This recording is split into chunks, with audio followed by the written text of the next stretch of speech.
What's going on, everyone? Matic here, and today we're going over a Sonic the Hedgehog wannabe.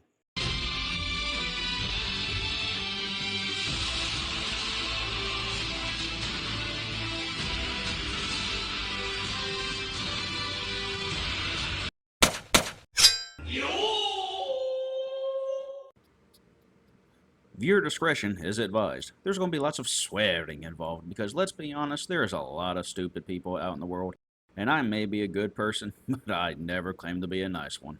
So understand, I know that I am partially dismissive in the intro. However, this is actually a very, very important skill in order to have when you're dealing with weapons. Now, how applicable is this particular skill? Well, actually vary, because one of the things it is, again, if you are doing any type of exercise that has you moving your weapon around in any type of motion while maintaining control of it, even if it's not quote unquote realistic, what it is doing, it is solidifying your ability to manipulate your weapon in good and possibly bad situations without things going completely and horribly wrong. But for this one, this is good for training. One, there are instances or kata or forms to where you may possibly be attacked and you sense or you know that someone is going to attack. And then as a means of one, changing height levels, but also gaining distance at the same time, is you perform a roll. And in this way, not only are you performing a roll, but one, you are rolling in such a way that you do not damage one, your sword, but specifically the scabbard or the saya, but also you are putting yourself in a position to where you can then immediately draw your blade and take care of the problem. Not to mention, if you just happen to trip and fall, because sometimes walking is a skill. And again, you need a way that if that happens, one, you know how to fall safely, but also when you go to roll, you still protect your tool or your weapon. Now, please excuse the extreme sloppiness you're about to see. It has been many a moon since I've done this particular skill. But in this video, he shows one way of rolling with the sword. And in a way, it's a little bit more of a low skill, but still safer way in order to roll with the sword, in that he lays the sword across his body. I do not have my obi or anything with me, I just have this, but he lays it across his body. So this allows him to actually bend and stuff appropriately while still maintaining and keeping his sword safe. So he lays the sword across his body, puts this hand down to help guide himself, and then comes up. Now, the way that I originally learned on how to do this particular roll, especially with a weapon, is you actually manipulate the sword during the roll. So if we just go back a little bit, is during the part to where you are on your back here, again, the obi is holding the sword.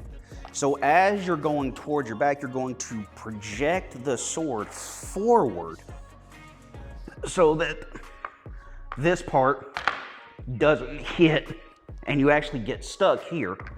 Because again, the obi is here holding the sword, it gets stuck, boom. You will actually wind up hitting this part of your sword. You're stuck, your opponent comes in, kills you. So you move the sword through your obi so that you can then roll on through and then appropriately deal with the situation or run. So I'll try to show that version. I'll try to keep this against me as much as possible, but it shows that you need to become very familiar of moving your weapon through space and being able to maintain control of it as much as possible.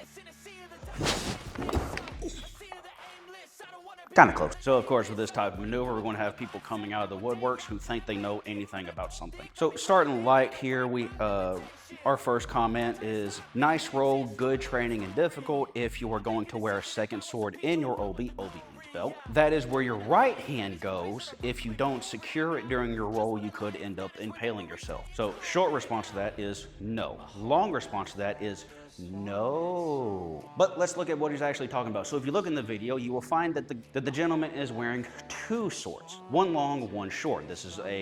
The long sword is a regular katana, and in this case, the short sword is a wakizashi or a short sword. The way that these weapons are traditionally worn is that first you put the katana in first, and then secondly, you put the wakizashi in. The wakizashi is first pushed in front of the katana and is slightly pointed more to the right. But what is also done, and it is wedged not only by the obi more against you, but there's pressure on top by the katana as well. So it has more pressure on top of it. And because it is going that way, when you push this katana over, it also moves the wakizashi as well, if you will look again in the video here. So when he says, if you're not careful, you will impale yourself, no, you're not. Because when these swords and scabbards are made, they are made to fit each other. It is not so much, at least back then, that these were made in mass-produced numbers and any sword would fit in any scabbard. They had to be made individually as a set. Moving on to our next commenter, who clearly doesn't understand anything. He says, okay, but what about this is Kenjutsu? I can't really think of a circumstance where this sort of role is safely applicable. Well, as I already told you, is primarily if someone tries to attack you from behind, this is a way for you to change levels as well as gaining distance, as well as if you just happen to trip. But thankfully there are people who wind up replying to him and they're trying to be nice, and they're telling him, it's like, hey, one, nothing in Kenjutsu, which is the art of the sword, which is more practical uses of the sword versus Iaido or Kendo, but more practical uses of the sword, there's nothing safe that you can apply from these arts. They are meant to cause maiming and or killing of your opponent. There's nothing safe about that. Like when you are swinging around sharp pieces of metal, especially around each other, there's nothing safe about that. When you're swinging wooden versions of those metal sharp things, there's nothing safe about those, especially if you mess up. But the guy tries to ask, would you train yourself to roll like this in an unexpected situation? Yes, that is almost specifically what those roles are designed for, is you don't always get to choose the environment that you get in conflict with. He then tries to ask if a person would train to roll towards someone if they were going to do a cut on them, and the person replies that essentially, and the guy basically replies that yes, a person tried to do a cut on me and I rolled away from it. So yes, you have a circumstance on where this technique or this ability actually applied. Then he replies that he calls it BS, someone else has already applied, and he says like, oh, these are two people who don't spar. Well, guess what? You can't really spar with these types of swords unless you get the type of gear like HEMA people do. But HEMA spars are situations to where both people already have their swords out and they both agree that we are going to have a fight.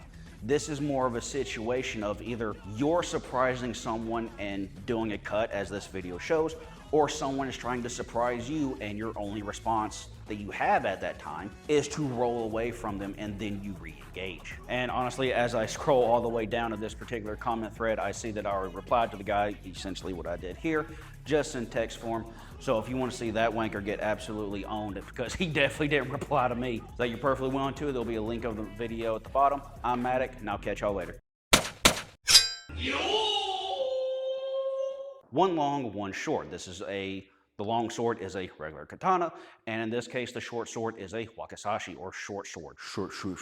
A wakizashi, or a short sword.